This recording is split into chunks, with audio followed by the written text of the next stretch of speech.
Зодия Лъв, ноември месец. Нека видим какво очаква представителите на Зодия Лъв през идния месец. Така, в финансов план е възможно да претърпите някакви много големи, трудно поносими за вас загуби. Възможно е да скъсате с миналото и да изберете някакъв нов път, по който да вървите.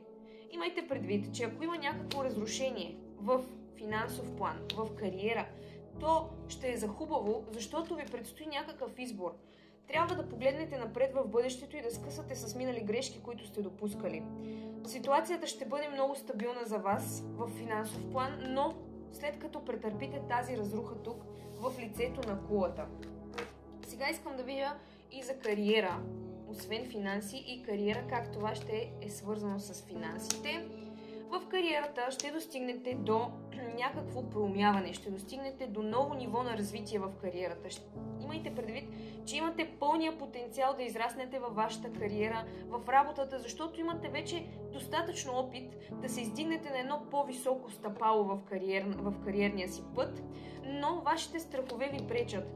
Тук може да има някаква подкрепа силна от приятел, който да ви издигне, да ви помогне да смените, например, работа, да се пренасочите към нещо, което да е по-подходящо за вас като работа, като дейност.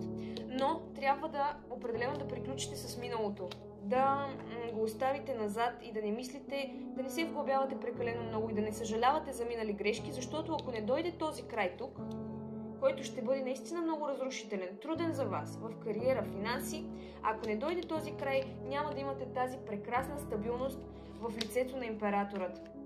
Така че, скъпи приятели, ако ви предстои някаква смяна на кариера или не се чувствате удовлетворени на настоящото си място работно, то трябва да го смените въпреки болката, която ще изпитате и въпреки ограниченията, които са вътре във вас. Нека да видим в любовта какво ви очаква. В любовта ви очакват ново начало и действия стъпка по стъпка. Тоест ще надграждате вашите взаимоотношения. Ако не се чувствате добре във вашите взаимоотношения, скъпи лъвове, то тогава е по-добре да напуснете тези взаимоотношения, защото токсичните взаимоотношения няма да се отразят по добър начин за вас и ограничават вашия баланс, вашата стабилност, емоционална, духовна, така че предприемете крачка, ако не сте доволни от вашите взаимоотношения и не се чувствате добре в тях. В любовта се дава една много голяма стабилност, много е възможно да срещнете човек от миналото, с когото да споделяте общи цели и е добре да се вгледате в знаците около вас, защото те ще са навсякъде идния месец, свързано с любовта особено. И ако нещо наистина е крайно непоносимо в любовта, то тогава по-добре наистина напуснете тези токсични взаимоотношения. Страховете, които ги имате за в бъдеще, трябва да ги премахнете и ще постигнете едно промяване на ситуацията под нов ъгъл, креативност, мотивация, която използвайте. Това ще е края на месец ноември, имайте го предвид, по-към края на месеца, мотивация, креативност за следващи стъпки в любовта. Благодаря, че гледахте тази прогноза.